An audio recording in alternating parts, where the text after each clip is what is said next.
স্বাগত ডিবিসি সংবাদে আপনাদের সাথে আছি অর্ঘমিত্রা তরফদার। প্রধান উপদেষ্টা ডক্টর মোহাম্মদ ইউনূস ও বিএনপির ভারপ্রাপ্ত চেয়ারম্যান তারেক রহমানের বৈঠকটি আলোচনার কেন্দ্রবিন্দু এখন রাজনৈতিক অঙ্গনে। সেখানকার খবর জানাতে আমাদের সাথে সরাসরি যুক্ত হচ্ছেন সিনিয়র সাংবাদিক ও কিউ নিউজের সম্পাদক এম.এ. কাইয়ুম। কাইয়ুম, ডক্টর ইউনূস তারেক রহমানের এই বৈঠক কি একান্ত নাকি আরও কেউ থাকবেন এই বৈঠকে, আর কি বিষয়ে আলোচনা হতে পারে বিস্তারিত জানাবেন? Thank you very much. Doctor Yunus এবং বিএনপির ভারপ্রাপ্ত চেয়ারম্যান তারেক রহমানের বৈঠকটি প্রথম পর্যায়ে একান্তভাবে হবে, 1-to-1 বৈঠক হবে। এটা গতকালকে প্রধান উপদেষ্টার প্রেস সচিব শফিকুল আলম জানিয়েছেন, মিডিয়াকে জানিয়েছেন। কিন্তু পরবর্তীতে ওনাদের 1-to-1 বৈঠক শেষ হওয়ার পর অন্য কেউ জয়েন করতে পারেন, এটা শফিকুল আলম আমাদের সাংবাদিকদের বলেছেন। দ্বিতীয়ত, এই বৈঠকটিকে কেন্দ্র করে যুক্তরাজ্য এবং সমস্ত ইউরোপ বিএনপি জাতীয়তাবাদী পরিবারের মধ্যে একটি আনন্দের উৎসাহের সঞ্চার হয়েছে। যুক্তরাজ্য বিএনপি গতকালকে জরুরি সভা করে বলেছে যুক্তরাজ্যে তাদের প্রায় 40টি শাখা সংগঠন রয়েছে এবং বিভিন্ন অঙ্গ সংগঠন রয়েছে। সেই অঙ্গ সংগঠনকে তাদের নেতার যেহেতু মিটিং, তাকে স্বাগত জানানোর জন্য সেন্ট্রাল লন্ডনের পার্ক লেনের ডরচেস্টার হোটেলে হাজির হওয়ার জন্য সকলকে অনুরোধ জানিয়েছি। ইতিমধ্যেই নেতাকর্মীরা অনেকে যেতে শুরু করেছেন। আমিও 5 থেকে 10 মিনিটের মধ্যে হোটেলের সামনে পৌঁছবো। তারা বলেছে 7টার মধ্যে, এখন তো 7টা সকাল, আমাদের লন্ডনে 7টা 5 থেকে 10 মিনিট বাজে। কিছুক্ষণের মধ্যে আমিও হোটেলের সামনে চলে যাব, তখন আপনাদের আপডেট দিব।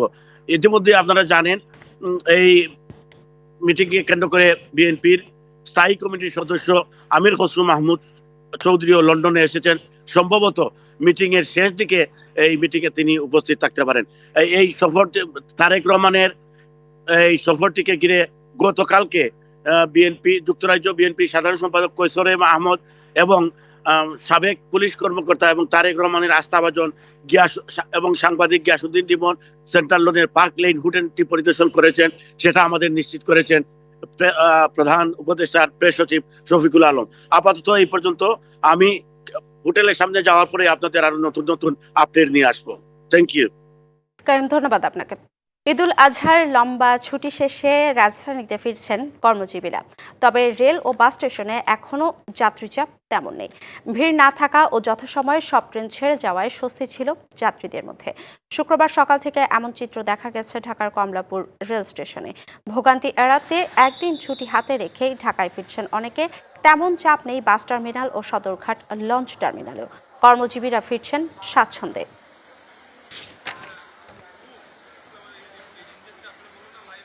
ঈদ তো অবশ্যই পরিবারের সাথে কাটানো ভালোই কাটছে। দুইবারই যাওয়ার পথে আসার পথে দুইবারই আমি ভোগান্তিটা কম পেয়েছি। এখনো দেখা যাচ্ছে যে আমি উল্টো যাত্রী, মানুষ ঢাকা থেকে আসছে আর আমি ঢাকা থেকে যাচ্ছি। এটা আমার জন্য কমফোর্টেবল। না, ঈদের আগে যেতাম পারছি না, ঝামেলা ছিল, এখন যাইতেছি। ঈদ বাড়িতে কই না, বাড়িতে যাচ্ছি আর কি।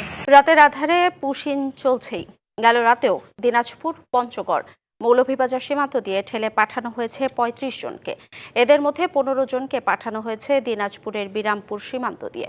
রাত 2টার দিকে বিনাইল ইউনিয়নের অচিন্তপুর সীমান্ত পাতি বন্ধ করে তাদের ঠেলে দেয় বিএসএফ।